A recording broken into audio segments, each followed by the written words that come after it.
Hungry Monster for Christmas by Marc Eyre. Illustrated by Tony Bygrave.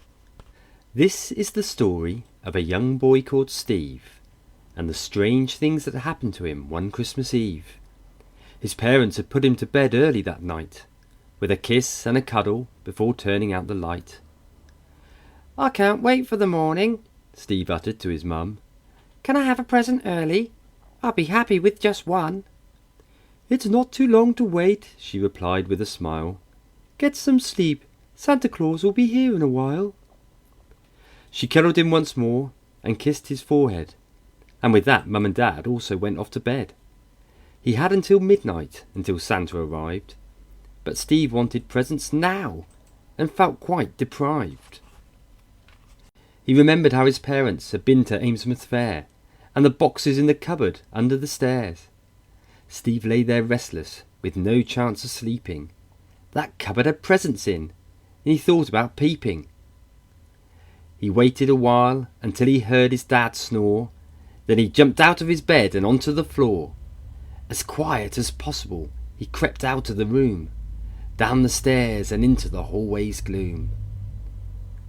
He dared not make a sound and dared not turn on the light, but he was scared of the darkness that came with the night. How he wished he'd had a torch or even a candle. He gave a gulp and reached out to the cupboard handle. The door swung open and he took a peep inside, but he could see no presents, and with disappointment he sighed. Then right at the back he saw a silver glow of wrapping paper fastened with a large red bow. With excitement he reached out and took it with glee. He sniffed it, he shook it. What could it be? He fingered the parcel, he gave it a poke, but he prodded too hard, and the monster awoke. "Who did that?" shrieked the monster with an almighty growl. It burst out of the parcel and stood there looking foul. Steve looked at the creature, and through fear could not walk, and though he wanted to speak, he was too scared to talk. The monster was orange and all covered in scales. It had hands with 4 fingers and long spindly nails.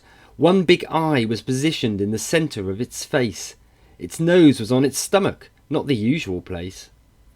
With a round podgy body and large swollen feet, and a mouth that said, "Good, I've got children to eat."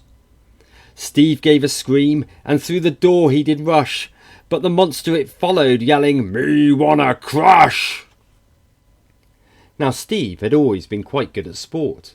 At school he was the best at jumping, or at least so he thought, and this skill came in handy as the monster gave chase. Steve jumped up onto the shelf above the fireplace. The monster's eyes followed him before licking its lips. "Me hungry," it roared. "Does boy taste good with chips?" Steve trembled and knew he had further to flee, and with a leap jumped to the top of the Christmas tree. "Me get you from there," the monster cried out, and it started to roar loudly and started to shout. Somehow Steve's parents slept through each and every grrr, so noisy that even the Christmas mice did stir. "If you are hungry," said Steve, "there's a mince pie over there. I'd left it for Santa, but there are plenty going spare." "Me not want pastry," the monster replied. "Me want boy battered, or perhaps southern fried." Steve gave a gulp, and then thought he should pray that maybe such action would take the monster away. How he'd wished he'd been patient and just stayed in his bed. "I'll be good from now on," he thought in his head. The monster just chuckled and stared up at the tree, and the boy hiding up there that he wanted for tea. But Steve's prayers, they were answered, when who should appear? Down the chimney came Santa. Steve gave out a cheer. "Ho, ho, ho," Santa hollered. "What is this that I spy?" "It's a monster trying to eat me," Steve said with a cry. "We can't have that at Christmas," Santa bellowed back, and with a single hand stuffed the monster into his sack. "Please, sir," Steve called out, "don't let it come to harm.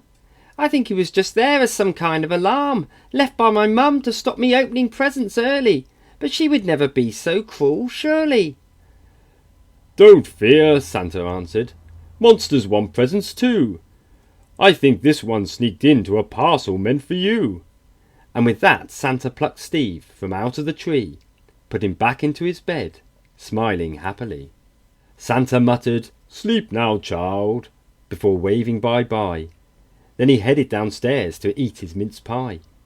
He left Steve some presents, in fact quite a stack, then went back up the chimney with the monster in his sack. So this story ends happy, as all stories should, and I assure you that Steve's Christmas was really good. But the moral of this tale is children beware. Don't search the cupboards for presents. There may be monsters in there.